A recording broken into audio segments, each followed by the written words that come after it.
চলুন একটু আগিয়ে যাই। একদিন হযরত মুসা কালিমুল্লাহ তিনি বাবা রাস্তা দিয়ে টুকটুক টুকটুক করে বাবা হেঁটে হেঁটে চলে যান।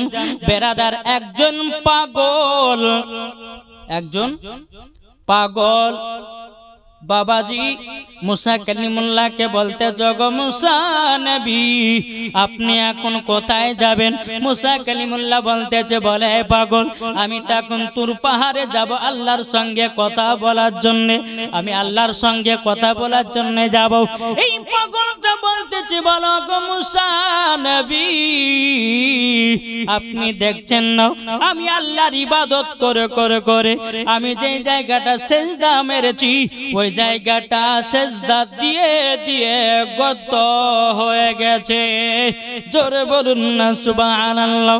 এ বাবাজি ও গো আমার সোনা মালিকেরাও, ও মা খালা শুনে যান, মা রাতের বেলা গো মা জননীরাও, এই পাগলটা এত আল্লাহর ইবাদত করেছে, যেই জায়গাতে বাবা সেজদাটা দিয়েছে, সেজদাটা দেওয়ার পরে বাবাজি এত আল্লাহর ইবাদত করেছে, সেজদা দিয়ে দিয়ে দিয়ে সেজদার জায়গাটা গর্ত হয়ে গেছে। বাবাজি পাগলটা বয়স্ক হয়ে গেছে, চুল পেকে গেছে, দাড়ি পেকে গেছে, মাজা ঠিকভাবে সাট করতে পারে না।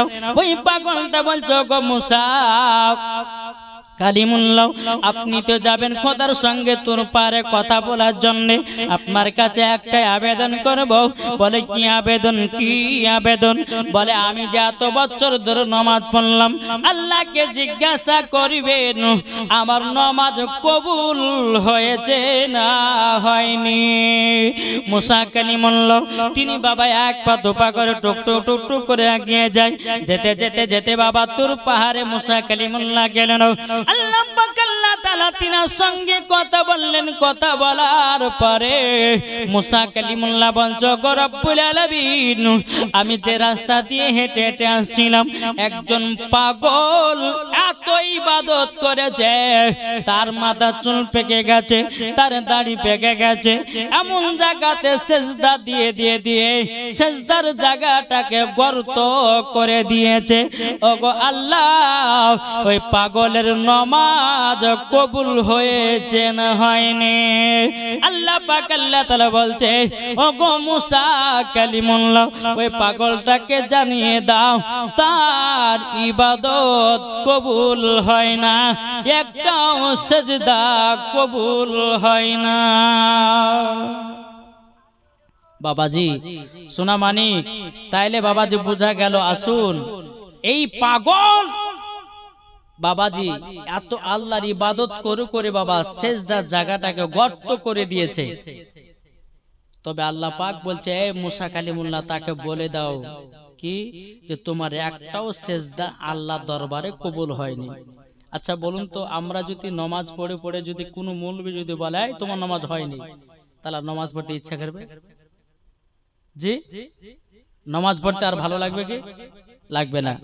কিন্তু বেরাদার ইসলাম মুআজ্জাজ সামানি কিরাম মুসা কালিমুল্লাহ আসার পরে বলতে চাই, পাগল বাবাজি ইনি তো পাগল, আল্লাহর পাগল, আমরা সবাই পাগল। কিন্তু বাবা কি গো, আমরা দুনিয়াতে যতগুলি মানুষ এসেছে আমরা সবাই পাগল।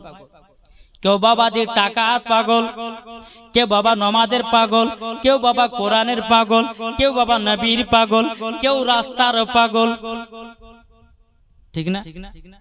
কিন্তু বিরাদার ইসলাম মুআজ্জাজ সামানি কিরাম আল্লাহ পাক আল্লাহ তাআলা বলছো, আমার বান্দা বান্দিরা বান্দা বান্দিরা তোমরা যদি পাগল হতে যাও, আল্লাহর পাগল হও, নবীর পাগল হও, মরার পরে জান্নাতি জান্নাতি হওয়া যাবে। জোরে বলুন না সুবহানাল্লাহ। মুসা কালিমুল্লাহ বলতেছে, বলে পাগল তোমার একটাও সেজদা আল্লাহ দরবারে কবুল হয় নাই। এই পাগল বাবাজি ঠিকভাবে মাজা সাফ করতে পারে না, মুখে দাড়ি পেকে গেছে, এ বাবাজি মাথার চুল পেকে গেছে, কিন্তু বেরাদার ওই পাগলটা বলছে গো মুসা কালিমুল্লাহ, আল্লাহ কবুল করুক চায় না করুক, আল্লাহর ফরমান, আল্লাহর ইবাদত করতে হবে, আমি করে যাব, আল্লাহ কবুল করুক চায় না করুক, এটা আল্লাহ পাক আল্লাহ তাআলা বিচার করবে। জোরে বলুন না সুবহানাল্লাহ। আমি জীবনে নামাজ পড়া কাজা করব না, জোরে বলেন। নামাজ পড়া কোনদিন কাজা করব না। আল্লাহ পাক আল্লাহ তাআলা বলছে, এ মুসা কালিমুল্লাহ, ওই পাগলটাকে বলে দাও তোমার সমস্ত ইবাদত আল্লাহর দরবারে কবুল হয়ে গেছে। জোরে বলুন না সুবহানাল্লাহ। পাগলটাকে যখন এই কথা বলো, পাগলটা বলছে গো মুসা কালিমুল্লাহ, আপনি যে এখনই বললেন যে আমার একটা সেজদা আল্লাহ দরবারে কবুল হয় না, এখন আবার কবুল হলে কেমনে? মুসা কালিমুল্লাহ বলতে, জগ পাগল, তুমি এখনই একটা কথা বললে, আল্লাহ কবুল করুক চায় না করুক, আমি আল্লাহর ইবাদত করে যাব, আল্লাহ পাক আল্লাহ তাআলা খুশি হয়ে তোমাকে জান্নাতি বানিয়ে নিয়েছে। নারে তাকবীর, এটা জোরে বলেন, নারে তাকবীর, নারে রিসালাত, মাসলাক আলা হযরত। এই বাবা তাইলে বুঝা গেল রে বাবা, এই পাগলটা এত আল্লাহর ইবাদত করেছে তবুও নামাজ ছাড়ে নাও। কিন্তু আমাদের কত বাহানা হয়ে যায়, বাবাজি জ্বর হলে পরে নামাজ পড়তে পারি না, বাবা অসুখ হলে পরে নামাজ পড়তে পারি না। কিন্তু বাবাজি না না, আল্লাহ পাক আল্লাহ তাআলা বলতেছে, যারা 5 ওয়াক্ত নামাজে পাবন্দী হবে বাবাজি তারাই মরার পরে জান্নাতি হবে। জোরে বলুন না সুবহানাল্লাহ। তাই বাবা কবি বলতেছে, কে যাও ভাই নবীজির কাছে, এটা জোরে বলেন, কে যাও ভাই নবীজির কাছে, এই পাগলের আরজি আছে, আমার সালাম পৌঁছে দিও, এই গরিবের কি বা করার আছে, মাওলা গো এই গরিবের কি বা করার আছে। কে যাও ভাই নবীজির কাছে, এই পাগলের আরজি আছে, আমার সালাম পৌঁছে দিও, এই গরিবের কি বা করার আছে, মাওলা গো এ গরিবের কি বা করার আছে। টাকা করি নাই আমার, শখ জেগেছে মদিনা যাওয়ার, তাই তো মনের দোয়া কবুল করো, এ গরিবের কি বা করার আছে, মাওলা গো এ গরিবের কি বা করার আছে। জোরে বলুন সুবহানাল্লাহ।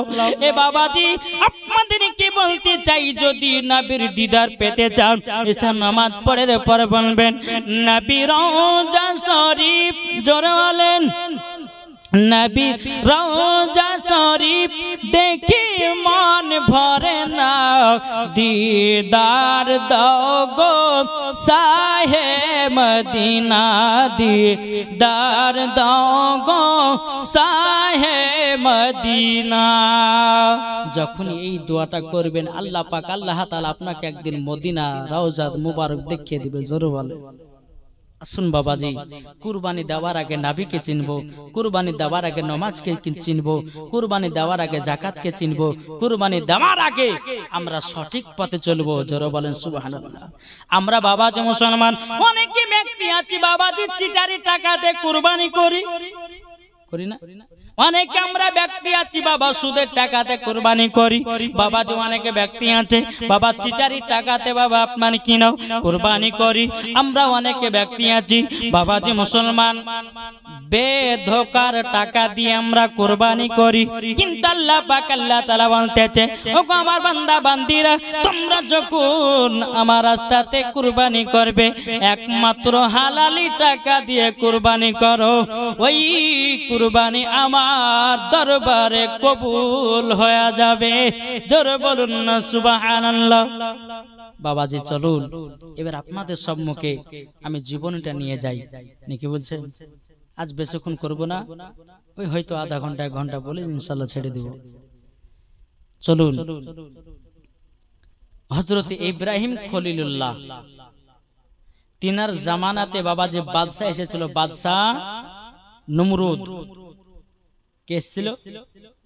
এই জীবনে কিন্তু আপনারা শুনেননি, আজকে শুনে যান। যেহেতু কুরবানি চান আপনারা চলছে, যেহেতু আমাদেরকে কিছু কুরবানির ওয়াজ আপনাদেরকে শুনতে হবে, আর ঈমান আকীদাকে তাজা করতে হবে। জোরে বলুন সুবহানাল্লাহ। তো বাবাজি ইব্রাহিম খলিলুল্লাহ তার বেটা ইসমাইল, আর এই ইসমাইলকে আল্লাহ পাক আল্লাহ তাআলা পছন্দ করেন বলেন তিনাকে মিনা মাঠে কুরবানি করতে নিয়ে গেছিল। এটা লাস্ট দিনে বলবো বাবা। তো ইব্রাহিম খলিলুল্লাহর জামানাতে বাদশা ছিল, বাদশা কি বললাম, বাদশা নমরুদ। আর মুসা নবীর আপনার জামানাতে বাদশা এসেছিল, বাদশা ফেরাউন। তো এই ইব্রাহিম খলিলুল্লাহর জামানাতে বাবাজি বাদশা নমরুদ এসেছে, কিন্তু ইব্রাহিম খলিলুল্লাহ দুনিয়াতে আসেনি। এদিকে বাদশা নমরুদ একটা স্বপ্ন দেখলো, কি বিছানায় শুয়ে আছে, স্বপ্ন দেখলো কি আসমানের একটা সূর্য এত আলো, এত আলো যেন সারা দেশকে আলোময় করে দিয়েছে। জোরে বলে। এই স্বপ্নটা কে দেখলো? বাদশা নমরুদ। আচ্ছা বাদশা নমরুদ কি ভালো? এ তো কাফের, নিজেকে আল্লাহ বলে দাবি করেছে, ঠিক না? কিন্তু বেরাদার মুআজ্জাজ সামানি কিরাম, চলুন বাবাজি আগে যায়। এই বাদশা নমরুদ যখন বাবা রাত্রে বেলা একটা স্বপ্ন দেখলো, আসমানের একটা সূর্য এত আলো ছড়িয়েছে, এত আলো ছড়িয়েছে বাবাজি মুসলমান ভাইরাও সারা পৃথিবীটাকে আলোময় করে দিয়েছে। কিন্তু বেরাদারও বাদশা নমরুদের চোখে আর ঘুম আসে না রে বাবা। বলে স্বপ্নের মানেটা আমাকে জানতে হবে, এই স্বপ্নের তাবিরটা আমাকে জানতে হবে। বাবাজি এ সোনা মানিকেরাও বাদশা নমরুদ সমস্ত গণৎকারদেরকে ডেকে নিয়ে আসা হলো বাবা, রাহিবদেরকে ডেকে নিয়ে আসা হলো। যারা স্বপ্নের মানে বলা হয় তাদেরকে বাবাজি গণৎকার বলা হয়। বাবাজি গণৎকারকে ডেকে নিয়ে আসা হলো। নিয়ে আসার পরে বাদশা নমরুদ বলতে চগো গণৎকারেরাও তোমরা শুনে রেখে দাও, শুনে রেখে দাও। আচ্ছা বলো না, বলো না, বলো না, আমি স্বপ্নটা দেখেছি আসমানে একটা সূর্য এত আলো ছড়িয়েছে, এত আলো ছড়িয়েছে, এই স্বপ্নের মানেটা কি হবে? সমস্ত গণৎকারেরা বাবাজি এই বাদশা নমরুদকে বলতেছে, বলো গো বাদশা নমরুদ, তবে আপনাকে স্বপ্নের মানেটা বলবো নাকি? বাবাজি অনেক আপনার গণৎকার আসার পরে বাবাজি মুসলমান তারা বলতেছে আমরা বলতে পারবো না। পারবে ঠিক, কিন্তু বাবাজি এই গণৎকারেরা বাদশার সামনে ভয়ে বলতে পারে না। কিন্তু বেরাদ ইসলাম মুআজ্জাজ সামানি কিরাম, এদিকে বাদশা নমরুদ সারা এলাকাতে বাবা ছড়িয়ে দিল, কোন ব্যক্তি যদি এই স্বপ্নের মানে যদি বলতে পারো আমি তোমাদেরকে বড় বড় ইনাম পুরস্কার দেব, ইনাম পুরস্কার দিব। সমস্ত গণৎকারদেরকে বাবাজি আপনার কি করা হলো? জানিয়ে দেওয়া হলো। সমস্ত গণৎকারেরা বাদশা নমরুদের বাড়িতে বাবাজি হাজির। বাদশা নমরুদ বলতে, এক গণৎকারেরা আমি একটা স্বপ্ন দেখেছি, এই স্বপ্নের মানেটা যদি তুমি বলতে পারো আমি তোমাকে বড় ইনাম পুরস্কার দেব। একজন বড় গণৎকার বলছে, বলে দিবেন তো? বলে হ্যাঁ। বলে শোনেন, এই স্বপ্নের মানেটা হলো এটাই, দুনিয়াতে একজন আল্লাহর নবী আসবেন, আসার পরে পরে আপনার ধন দৌলতকে সব ধ্বংস করে দেবে। জোরে হবে না?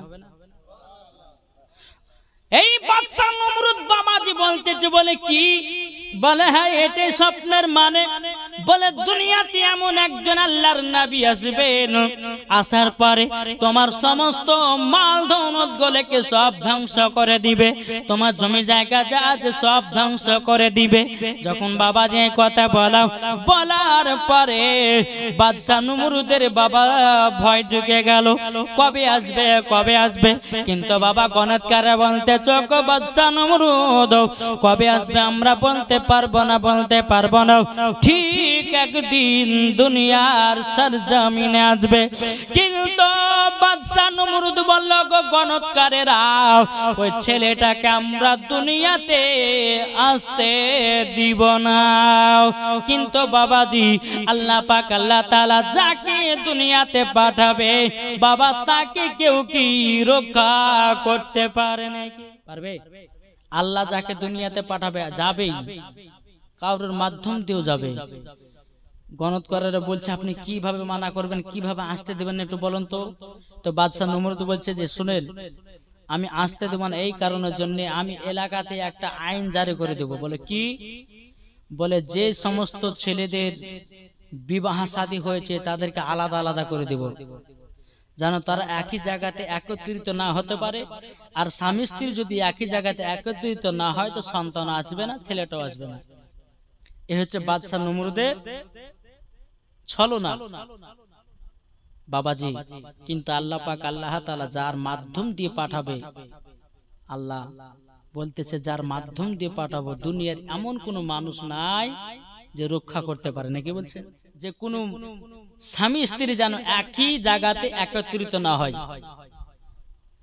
যাদের বিয়ে হয়েছে তাদেরকে ধরে নিয়ে আসলো, মহিলাকে এবং পুরুষদেরকে ধরে নিয়ে আসা হলো। ধরে নিয়ে আসার পরে বাবা যে মুসলমান ভাইরাও, এই সোনামানিকেরাও, ধরে নিয়ে আসার পরে ছেলেদেরকে একটা ঘরে রাখা হলো, মহিলাদেরকে একটা ঘরে রাখা হলো। রাখার পরে বাবাজি দিনের পর দিন যায়, রাতের পর রাত আসে। কিন্তু বেরাদার মুআজ্জাজ সামানি কিরাম, আল্লাহ পাক আল্লাহ তাআলা বলতে চোখ, আমার বান্দা বান্দিরাও, দুনিয়াতে এমন একজন নবী পাঠাবো, এ বাদশা নমরুদের সব ধ্বংস হয়ে যাবে। বেরাদার ইসলাম মুআজ্জাজ সামানি কিরাম, আজকে দুনিয়াতে অনেক বহুত রকমের বাবাজি মানুষ বাড়িয়েছে রে বাবা, অনেক রকমের মানুষ বাড়িয়েছে। কিন্তু বেরাদার ইসলাম মুআজ্জাজ সামানি কিরাম, আল্লাহ পাক আল্লাহ তাআলা বলতেছে, আমার বান্দা বান্দিরাও, তোমরা যদি সঠিক পথে চলো, সঠিক যদি আল্লাহর ইবাদত করতে পারো, মরার পরে জান্নাতি জান্নাতি। জোরে বলুন না সুবহানাল্লাহ। এ বাবাজি মুসলমান ভাইরাও, ওগো আমার সোনামানিকেরাও, এই রকম ভাবে একদিন দুদিন তিন দিন করে বাবাজি যেতে যেতে যেতে যেতে ইব্রাহিম খলিলুল্লাহর বাবাজি তিনার মা কেউ বাবা জেলে ভরেছে, তিনার বাবাকে আপনার বন্দি করে রেখেছে। আল্লাহর কি কুদরত, গভীর রাত্রিতে স্বামী স্ত্রী বাবা মিলনিত হলো। বাবাজি আল্লাহর কি কুদরত, বেরাদার ইব্রাহিম খলিলুল্লাহ তিনার মার গর্ভে চলে আসলো। জোরে বলুন না সুবহানাল্লাহ। যখনই বাবা গর্ভে চলে এসেছি, ইব্রাহিম খলিলুল্লাহর মা বাবা এই রাজপ্রতিটা ছেড়ে দিয়ে, আপনার বাদশা নমরুদের বাণীটা ছেড়ে দিয়ে গভীর রাত্রিতে বাবাজি আপনার বদদূরে চলে গেছে। যদি বাদশা নমরুদ জানতে পেরে নাই আমাদেরকে দুনিয়া থেকে চিরবিদায় করে দেবে, আমাকে জায়গা থাকলে পরে হবে না, হবে না। বাবাজি ইব্রাহিম খলিলুল্লাহকে গর্বে করে নিয়ে বাবাজি আপনার টুকটু টুকটু করে চলতে লেগেছে। একটা গর্তের ভিতরে বাবাজি তিনার মা জননী জন্ম দিলেন হযরতে ইব্রাহিম খলিলুল্লাহকে। জোরে বলুন না সুবহানাল্লাহ।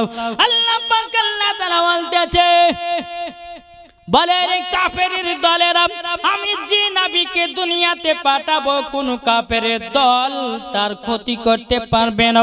কিন্তু ইব্রাহিম খলিলুল্লাহ বাবাজি তিনি গর্তের ভিতরে আপনার জন্মগ্রহণ করলেন, করার পরে বেরাদান ইসলাম হযরত ইব্রাহিম খলিলুল্লাহ বাবা শাহাদত আঙ্গুলে বাবাজি আল্লাহ পাক আল্লাহ তাআলা মধু দান করেছিলেন। এই শাহাদত আঙ্গুলে ইব্রাহিম খলিলুল্লাহর মা তিনি যখন বাবা গর্ত থেকে উঠে যখন রাজপ্রাসাদে যেতে নমরুদের এদিকে আল্লাহর ফারিস্তারা বাবাজি জান্নাত থেকে তিনাকে মধু পান করিয়ে দিত। জোর বলেন, জান্নাত থেকে মধু পান করাতেন। তারপরে হযরত ইব্রাহিম খলিলুল্লাহ নিজের এই শাহাদাত আঙ্গুল দিয়ে মুখে বাবাজি আঙ্গুল চুষে চুষে বাবাজি তিনি মধু পান করতেন। জোর বলেন সুবহানাল্লাহ। তাই দেখবেন বাচ্চা ছেলেরা যখন আপনার আঙ্গুল চুষে, বাচ্চা ছেলেরা যখন মুখ ভরে আঙ্গুল চুষে দেখেন না, এই আঙ্গুল চুষাটা হচ্ছে হযরত ইব্রাহিম খলিলুল্লাহর সুন্নাত। জোর বলেন সুবহানাল্লাহ। কার সুন্নাত? কোন বাচ্চা যদি আঙ্গুল চুষে তাকে মানা করবেন, হাত টানবেন না, চুষে দিবেন। এই আঙ্গুল চুষাটা হচ্ছে হযরত ইব্রাহিম খলিলুল্লাহর সুন্নাত। বাবাজি চলুন এই রকম ভাবে নিয়ে এক নয় দু নয়, হযরত ইব্রাহিম খলিলুল্লাহর বয়স যখন বাবাজি 7 মাস হলো, কমাস 7 মাস। এদিকে ইব্রাহিম খলিলুল্লাহ তেনার মাকে বলছে, মা গো, ও মা জানানি, আমার আল্লাহকে। তেনার মা বলছে, বেটা ওই যে সূর্য দেখছো না, ওই সূর্যটা হয়েছে তোমার আল্লাহ।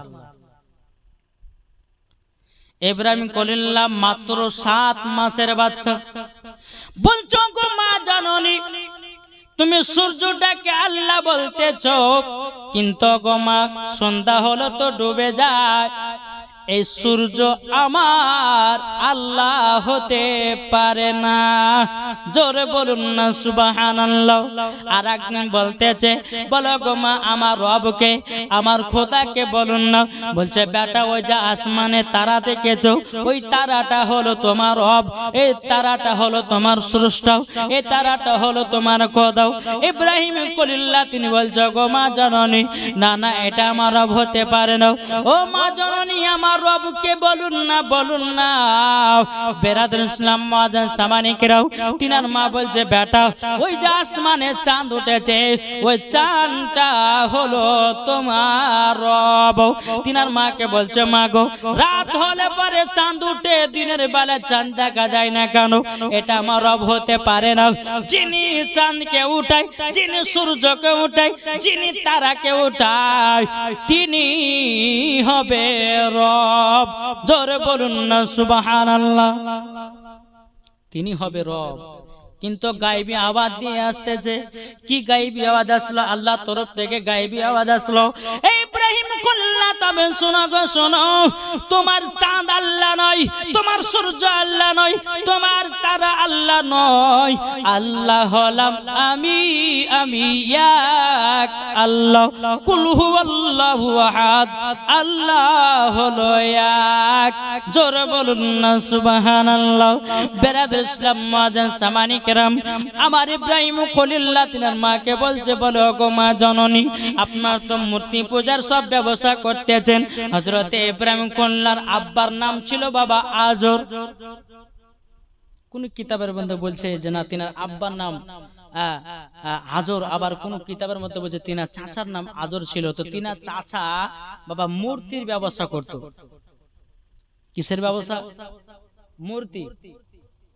এই মূর্তির ব্যবস্থা যখন বাবা করা, একদিন ইব্রাহিম খলিলুল্লাহকে সঙ্গে করে নিয়ে তার চাচা আজর কি করেছেন, মূর্তি বিক্রি করতে নিয়ে গেছে। নিয়ে যাওয়ার পরে বলছে, চাচা আপনি যে মূর্তি বিক্রি করছেন এটা কিসের জন্য করছেন? তা চাচা বলতেছে, বলে গো ভাতিজা তবে শুনে নাও, এই মূর্তিটাই হচ্ছে আমাদের রব, আমাদের স্রষ্টা। ইব্রাহিম খলিলুল্লাহ বলতেছে, বলো গো চাচা না না, এই কখনো রব হতে পারে না, এই কখনো আমাদের স্রষ্টা হতে পারে না, পারে না, পারে না, পারে না। বেরাদুল ইসলাম মুআজ্জান সামানি কিরাম, এই সোনা মানিকেরাও, ওগো আমার আব্বাজি মুসলমান ভাইরা, যখন বাবা যে কথা বলার পরে বাবা ইব্রাহিম খলিলুল্লাহ বলতে চগো চাচা, যদি আমাদের এই মূর্তিগুলো স্রষ্ট হয়, রব হয়, তাহলে ওগো চাচা আপনি এখনই তাদেরকে প্রসাদ খেতে বলো। বাবা যে মুসলমান, তিনার চাচা বলছো গো ইব্রাহিম খলিলুল্লাহ, তবে শুনে নাও মূর্তি কি কখনো খাওয়া দাওয়া করে নাকি? ইব্রাহিম খলিলুল্লাহ বলতেছে, বলো গো আমার চাচা, যখন মূর্তি খাবে না তাইলে এটা কখনো আমাদের রব হতে পারে না। বেরাদুল ইসলাম মুআজ্জান সামানি কিরাম, ইব্রাহিম খলিলুল্লাহ বলছো গো চাচা জান, আপনি মূর্তির ব্যবসা ছেড়ে দিন, আপনাকে মূর্তির ব্যবসা করতে হবে না, হবে না। এক শুধু এক আল্লাহকে মানো, আল্লাহ হলে এক, আল্লাহ ছাড়া আর কোনো আমাদের মাবুদ নাই। আমাদের এক আল্লাহ, এক আল্লাহ, এক আল্লাহকে বলে মানো, মরার পরে জান্নাতি হওয়া যাবে। জোর বলুন না সুবহানাল্লাহ। বেরাদুল ইসলাম মুআজ্জান সামানি কিরাম, এই খবর যখন বাদশা নমরুদের কাছে পৌঁছে গেল, বাদশা নমরুদের কাছে পৌঁছে গেল, বলছে বাদশাহ নমরুদ বলছে ইব্রাহিম খলিলুল্লাহ চাচাকে বলতেছে যে এই দেখেন এরকম ব্যাপার, মূর্তির সঙ্গে বেয়াদবি করেছে ইব্রাহিম। বলে টাকা ডাকো, ডাকা হলো। এ ইব্রাহিম কি ব্যাপার গো, তুমি নাকি আমাদের মূর্তিকে নিয়ে কি খারাপ মন্তব্য করেছো, খারাপ কথা বলেছো? বলে হ্যাঁ বলেছি তো। ইব্রাহিম খলিলুল্লাহ বলতেছে, যা যে মূর্তি খেতে পারে না তাকে আমরা রব বলে মানবো কেন নাকি গো? ওগুলো মানুষে তৈরি করে। এই কথা যখন বলা, তো বাদশা নমরুদ বলতেছে, বলে তুমি আমাকে আল্লাহ বলে মানো। জোরে কর নাউজুবিল্লাহ। কে বলছে? বাদশা নমরুদ। ইব্রাহিম খলিলুল্লাহ তিনি বলতেছে, বলে এ বাদশা নমরুদ, তুমি কেন আমাদের আল্লাহ হতে যাব? আমার আল্লাহ হলে যিনি আসমানে সূর্য উঠায়, তিনি হচ্ছেন আমার আল্লাহ। তোমাকে আল্লাহ বলে মানবো কেন আমি? বেরাদুল ইসলাম মুআজ্জান সামানি কিরাম, ইব্রাহিম খলিলুল্লাহ বলতেছে, এই বাদশা নমরুদ, তবে শুনে নাও, আমি তোমাকে আল্লাহ বলে মানব কেন? আমার আল্লাহ জিন্দাকে মুর্দা করতে পারে, মুর্দাকে জিন্দা করতে পারে, এটা আমার আল্লাহ পাক, আল্লাহ তাআলার পাওয়ার। এদিকে বাদশা নমরুদ বলতেছে, এ ইব্রাহিম খলিলুল্লাহ, তবে শুনে নাও, তোমাকে একটা আমি কথা বলে দিই। বলে কি কথা? তবে শুনে রেখে দাও। বলো আমি মুর্দাকে জিন্দা করি আর জিন্দাকে মুর্দা করি। বেরাদার যখন এই কথা বলো, আপনার কিনা ইব্রাহিম খলিলুল্লাহ বলতেছে, বলো গো বাদশাহ, তুমি দেখায়া দাও, তুমি জিন্দাকে মুর্দা করো, মুর্দাকে জিন্দা করো। বাবা দিন জেলে দুটা লোক ভরা ছিল বাবা, জেলের ভিতরে দুটো মানুষ আছে, তো দুজন মানুষের বাবা বের করে নিয়ে আসা হলো। একজনকে মেরে ফেললো, একজনকে জীবিত রেখে দিল। ইব্রাহিম খলিলুল্লাহ, দেখো আমি একজনকে মেরে ফেললাম, একজনকে জীবিত রেখে দিলাম। যাকে মারার দরকার ছিল তাকে বেঁচিয়ে দিলাম, যাকে মারার দরকার ছিল না তাকে মেরে ফেললাম। তাহলে দেখো আমি মানুষকে মারতেও পারি, জিন্দা করতেও পারি। ইব্রাহিম খলিলুল্লাহ বলতেছে, এটার নাম জিন্দা করা নয়, আমার আল্লাহ জিন্দাকে মুর্দা করে আর মুর্দাকে জিন্দা করে, ওটাই হচ্ছে আমার আল্লাহ। জোরে বলেন। তো বাবা যে মুসলমান সোনা মানিক, এইরকম ভাবে নিয়ে এই বাদশা নমরুদ আর একদিন বাবা যে ইব্রাহিম খলিলুল্লাহকে ডেকেছে। ডাকার পরে বাবা মাথা নিচু করেনি, ইব্রাহিম খলিলুল্লাহ মাথা নিচু করেনি। তো বাদশা নমরুদ বলছে, সবাই মাথা নিচু করছে, আমার কাছে তুমি করছো না কেন? বলে আমি করব না। বলে কেন করবে না? বলে তুমি আমার রব নয়, আমি মাথা নিচু করব আমার আল্লাহর কাছে। জোরে বলেন। যখন বাবা এই কথা বলার পরে ইব্রাহিম খলিলুল্লাহ ছোট হলেও পরে বাবাজি কথার পাওয়ার আছে, জোরে বলেন। এই কথার পাওয়ারটা আমার আল্লাহ পাক আল্লাহ তাআলা দিয়েছে। বাবাজি এই বাদশা নমরুদ আপনার কিনা গণৎকারকে ডাকা হলো, বলে গো গণৎকারেরা ওই ছেলেটা দুনিয়াতে চলে এসেছে নাকি? তখন গণৎকারেরা বলতেছে বাদশা নমরুদ ওই ছেলেটা দুনিয়াতে এসে গেছে। জোরে বলুন না সুবহানাল্লাহ। বেরাদর ইসলাম মুআজ্জাজ সামানি কিরাম, এই বাদশা নমরুদ বলতেছে বলো গো তোমরা শুনে নাও, বলে ছেলেটাকে যেমন করে দুনিয়া থেকে সরাতে হবে, পৃথিবী থেকে সরিয়ে দিতে হবে। যদি পৃথিবী থেকে না সরাতে পারো তাইলে পারে আমার সব ধন দৌলত যত জমি জায়গা আছে সব কিছু ধ্বংস করে দেবে। বেরাদর ইসলাম মুআজ্জাজ সামানিকেরাও, এ সোনামানিকেরাও, এইরকম ভাবে নিয়ে বাবাজি হযরত ইব্রাহিম খলিলুল্লাহর বয়স হয়ে গেল বাবাজি 25 বছর। কত বছর? 25। বেরাদার মুআজ্জাজ সামানিকেরাম, হযরত ইব্রাহিম খলিলুল্লাহ তিনি কোন মূর্তির কাছে মাথা নত করে না। একদিন বেরাদার ইব্রাহিম খলিলুল্লাহকে নিয়ে মেলা দেখতে যাবে। একটা হিন্দুদের মেলা উৎসব হয়, যেমন আপনার ওই দুর্গা পূজা, তাদের কালী পূজা একটা মেলা উৎসব হয় না? তো সবাই যাবে মেলাতে।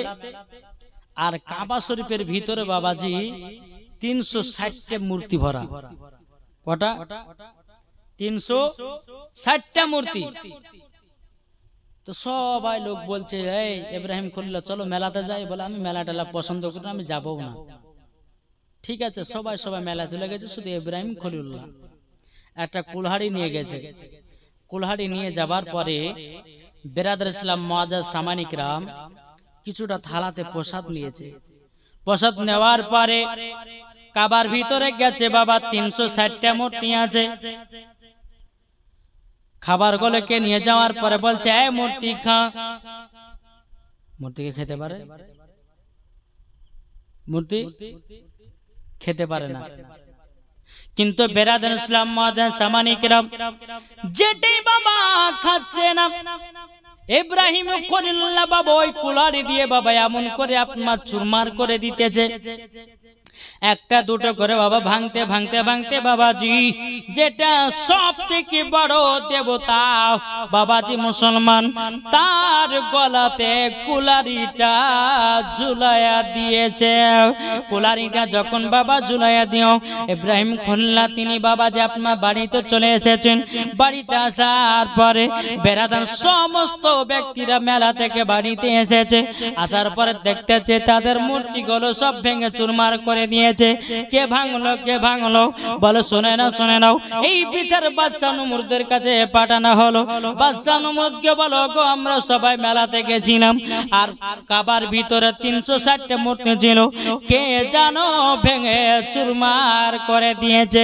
বাদশা নমরুদ তিনি বলতেছে, বলে কি? বাদশা নমরুদ বলতেছে, বলে শুনে নাও, যদি মূর্তি ভেঙেছে ও ইব্রাহিম ছেলেটাই ভেঙেছে, তার ছাড়া আর কেউ ভাঙবে না। সবাই তো মেলাতে গেছিল। বলে তাই নাকি? বললাম। বেরাদর ইসলাম মুআজ্জাজ সামানিকরাও যখন বাবা যে কথা বলার পর ইব্রাহিম খলিলুল্লাহকে আপনার ডাকা হলো। ডাকার পরে বলতেছে গো ইব্রাহিম, তুমি আমাদের মূর্তি গুলো ভেঙেছো কেন? ইব্রাহিম খলিলুল্লাহ বলছে আচ্ছা আপনাদের মূর্তি যদি ভেঙে থাকে তা আপনাদের বড় দেবতাকে জিজ্ঞাসা করেন কে ভেঙেছে, বলে দেবে। জোরে বলবেন না? ইব্রাহিম খলিলুল্লাহ বলতেছে যে আমি যদি ভেঙে থাকি তো আপনার বড় দেবতা যার গলাতে কুলহাড়ি ঝোলা আছে, কুড়হল ঝোলা আছে, তাকে জিজ্ঞাসা করেন না কে ভেঙেছে, ওই বলে দেবে। তো এরা বলছে যে সে কি কোনোদিন বলতে পারে? ইব্রাহিম খলিলুল্লাহ বলছে সে যদি না বলতে হতো সে রব কি করে হতে পারে? হ্যাঁ নাকি গো? সে যদি নাই বলতে পারে যে এতগুলি মূর্তিগুলোকে ভেঙেছে, যদি ওই নাই বলতে পারে তার কেন আমরা পূজা করব, তার কেন গুণগান করব? ইব্রাহিম খলিলুল্লাহ যখন এই কথা বলে তো কোনো মতে এই বাদশাহরা শুনবে না, কাফের দলেরা শুনবে না। এই কাফের এই বাদশাহ নমরুদ বলতে লাগলো কি যে ইব্রাহিম খলিলুল্লাহকে জ্বলন্ত আগুনে তাকে নিক্ষেপ করা হবে। একটা গর্ততে বাবাজি 1 না 2 না 100 বছর ধরে কাঠের আগুন জ্বলছে, ওই কাঠের আগুনের ভিতরে ইব্রাহিম খলিলুল্লাহকে নিক্ষেপ করবে। এটা আপনার ঘোষণা করে দিল যে তোমার শাস্তি হচ্ছে এটাই। একবার দূরে পড়ুন আল্লাহুম্মা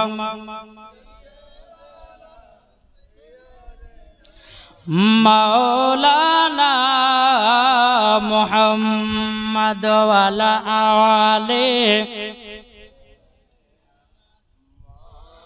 মাওলানা মুহাম্মদ সাল্লাল্লাহু আলা মুহাম্মাদিন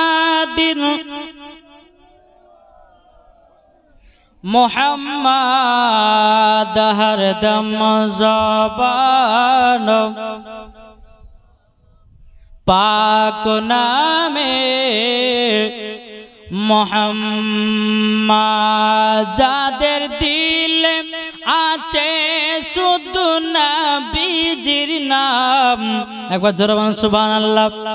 যাদের দিলে আছে শুধু নবীজির নাম, ডেকে নাও গো নবী তোমার যায়, ডেকে নাও গো নবী তোমার যায়।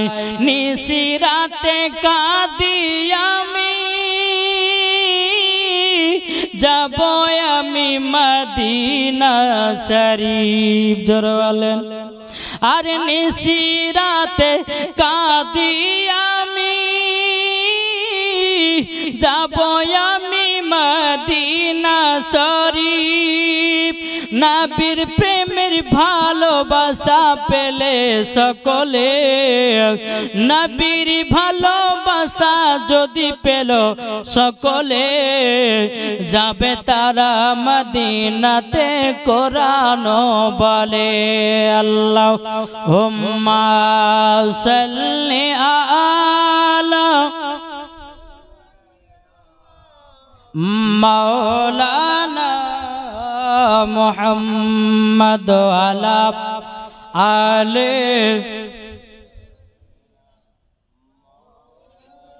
মাওলানা মুহাম্মদ সাল্লাল্লাহু তাআলা আলাইহি সাল্লাম। এই বাবাজি মুসলমান ভাইরা, এ সোনামানিকেরা, হযরত ইব্রাহিম খলিলুল্লাহকে বাবা আপনার জ্বলন্ত আগুনে নিক্ষেপ করবে রে বাবা। কিন্তু বেরাদর ইসলাম মুআজ্জাজ জামানিকেরা সারা এলাকাতে বাবাজি এলান করে দিয়েছে, বলে কে দেখবা চলে এসো, আমাদের মূর্তি ভেঙেছে ইব্রাহিম খলিলুল্লাহ, তার শাস্তি হলো তাকে জ্বলন্ত আগুনে পোড়াবো। বেরাদর ইসলাম মুআজ্জাজ জামানিকেরা, ও গণিত মানুষ বাবাজি ইব্রাহিম খলিলুল্লাহকে দেখবার জন্য বাবাজি সবাই ছোট ছোট ময়দান আপনার লোড করে দিয়েছে। একজন ব্যক্তিকে জ্বলন্ত আগুনে জ্বালাবে বাবাজি সবাই দেখার জন্য বাবাজি ময়দান লোড হয়ে গেছে। বেরাদর ইসলাম মুআজ্জাজ জামানিকেরা, আমার ইব্রাহিম খলিলুল্লাহকে বাবাজি একটা গাছে বেঁধেছে, যাকে বলা হয় আশা গাছ। ওই আশা গাছে বাবা হাত দুখানকে বেঁধেছে, পা দুখানকে বেঁধেছে, আর বেঁধে নিয়ে বাবাজি তাকে টানতে টানতে নিয়ে যাবে আপনার জ্বলন্ত আগুনে। বেঁধে দিয়েছে, আল্লাহর কি কুদরত। বাবাজি বেঁধে দেওয়ার পরে হযরত ইব্রাহিম খলিলুল্লাহকে বাবাজি ছেড়ে তুলতে পারে না, ছেড়ে তুলতে পারে না। এদিকে বাবা ইবলিস শয়তান বলছো গো বাদশা নমরুদ, তোমার 40,000 মানুষে তুলতে পারে না, তুমি আমার যদি বুদ্ধি নিতে পারো মাত্র 20টা লোকে ইব্রাহিম খলিলুল্লাহকে আগুনে নিক্ষেপ করে দেবে। বাদশা নমরুদ বলছে 40,000 মানুষ আমরা তুলতে পারছি না, আর ইবলিস শয়তান বলছে 20টা মানুষ তুলে আগুনে ফেলে দেবে। ইবলিস শয়তান তো বাবাজি তো খারাপ, দেখি বলছে তো বাবাজি মুসলমান এই কথা যখনই বলার পরে শয়তান বলছে যে কি বুদ্ধি বলো, বাদশা নমরুদ যে কি বুদ্ধি শয়তান বলো, যা কাজ করুন 20টা বেটা ছেলেকে 20টা মেয়েদেরকে একই জায়গাতে একত্রিত করুন, করার পরে তাদেরকে জিনা করো। জিনা মানে বুঝেন তো, জিনা করো, জিনা করবে আর তারা নাপাকের অবস্থায় থাকবে। আর নাপাকের অবস্থাতে বাবা যে মুসলমান শোনা মানে নাপাকের কাছে কোনো ফারিস্তা থাকে, কিন্তু হযরত ইব্রাহিম খলিলুল্লাহর কাছে বাবাজি বাদশাহ নমরুদের 40,000 মানুষ, কিন্তু ইব্রাহিম খলিলুল্লাহকে বাবা 70,000 ফারিস্তারা ধরে আছে। জোরে বলে কত হাজার বললাম? 70,000 ফারিস্তাতে ধরে আছে। কিন্তু বেরাদার এই ইবলিস বলতেছে বলো গো বাদশা নমরুদ 20টা বেটা ছেলে 20টা মেয়েকে একই জায়গাতে একত্রিত করো, তাদেরকে জিনা করো, তারা নাপাকের অবস্থাতে ধরবে, ফারিস্তারা সব ছেড়ে দেবে, 20 জনাতে তুলে আগুনে ফেলতে পারবে। হযরত ইব্রাহিম খলিলুল্লাহকে যখন বাবাজি এই কথা বলার পরে বাবাজি তাই করা হলো। আজ যেই মহিলারা বাবা জিনা করে ওই মহিলাদের কপালে বাবাজি লাল লাল টিকলি পরিয়ে দেওয়া হয়েছিল। তাই আমি মা বোনদেরকে বলি, মা কপালে জীবনে কোনোদিন টিকলি পড়বেন না, যদি টিকলি পড়েন ওগো মা জননী মরার পরে আপনাদেরকে যেতে হবে জাহান্নামে। মরার পরে আপনাদেরকে ওই নারীদের সঙ্গে জাহান্নামে যেতে হবে। মাগো কপালে টিকলি দিবেন না। এই কপালটা আল্লাহ পাক আল্লাহ তাআলা বানিয়েছে শুধু সিজদা দেওয়ার জন্য। জোরে বলুন সুবহানাল্লাহ। বাবাজি মুসলমানও যখন বাবাজি ইব্রাহিম খলিলুল্লাহকে বাবা 20 জনাতে বাবা তুলবে, তোলার পরে বাবা জ্বলন্ত আগুনে আপনার কিনা নিক্ষেপ করে দিয়েছে রে বাবা। জ্বলন্ত আগুনে যখন বাবা ফেলে দেওয়া, আল্লাহর কি কুদরত, বাবাজি জ্বলন্ত আগুনে ইব্রাহিম খলিলুল্লাহকে ফেলে দিয়েছে। এদিকে ব্যাং ব্যাং ব্যাং ব্যাং বাবাজি একটা পুকুরের কাছে গেছি, যাওয়ার পরে বলতেছে বলো গো পুকুর আমাকে একটু পানি দাও। পুকুর বলছে পানি নিয়ে কি করবো? বলে আমার মোহাব্বতের মানুষকে ইব্রাহিম খলিলুল্লাহকে জ্বলন্ত আগুনে দিয়ে দিয়েছে, আমি মুখে করে পানি নিয়ে গিয়ে আগুনটাকে নিভাইয়া দেব। আচ্ছা বলুন তো ব্যাঙের মুখের পানিতে কি আগুন নিভাই? কিন্তু এটাই বোঝা যাচ্ছে যে এই ব্যাং সুন্নি, কেননা ইব্রাহিম খলিলুল্লাহকে মোহাব্বত করে। জোরে বলেন বাবাজি। যাই হোক।